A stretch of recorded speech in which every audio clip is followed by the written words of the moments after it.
माघी पूर्णिमा, दिव्य संगम का चमत्कार। संगम की पावन बेला प्रयागराज का संगम तट, जहां गंगा, यमुना और अदृश्य सरस्वती की धाराएं मिल रही थीं, भोर के उजाले में एक अद्भुत आभा से दमक रहा था। दूर दूर तक श्रद्धालुओं की टोलियां संगम स्नान के लिए एकत्र हो रही थीं। आकाश में घंटियों और शंखों की ध्वनि गूंज रही थी। नगाड़ों की गूंज के बीच जूना, निरंजनी, महानिर्वाणी, अटल और अग्नि अखाड़े के नागा सन्यासी गेरुए वस्त्रों में भस्म लिप्त शरीर के साथ हर हर महादेव का जय घोष करते हुए संगम की ओर बढ़ रहे थे।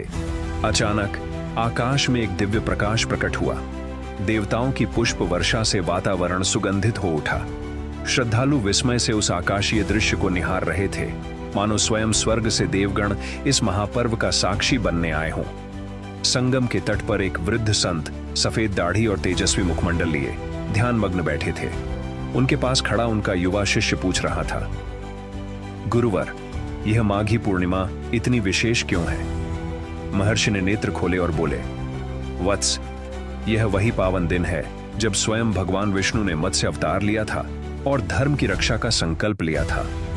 इस दिन गंगा स्नान से समस्त पाप धुल जाते हैं और मोक्ष की प्राप्ति होती है। चारों ओर हरि बोल और गंगा मैया की जय के नारे गूंज रहे थे। श्रद्धालु अपने परिवारों के साथ स्नान कर रहे थे, जल में हाथ जोड़कर प्रार्थना कर रहे थे और दीपदान कर रहे थे। तभी संगम में स्नान करने के बाद वही वृद्ध संत एक दिव्य आभा से घिर गए। उनके मुख पर परम शांति थी। उन्होंने अपने शिष्य से कहा, वत्स, इस जीवन में जो भी तप किया उसका फल मिल गया। अब मैं मोक्ष के पथ पर हूं। वृद्ध संत ध्यानमग्न हुए और उनका शरीर धीरे धीरे दिव्य ज्योति में विलीन होने लगा।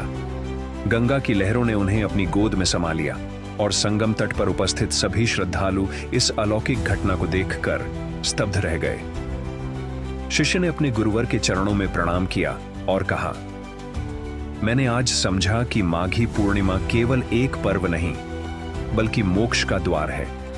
जो इस दिन श्रद्धा और भक्ति से स्नान करता है, वह पापों से मुक्त होकर ईश्वर का सानिध्य प्राप्त करता है।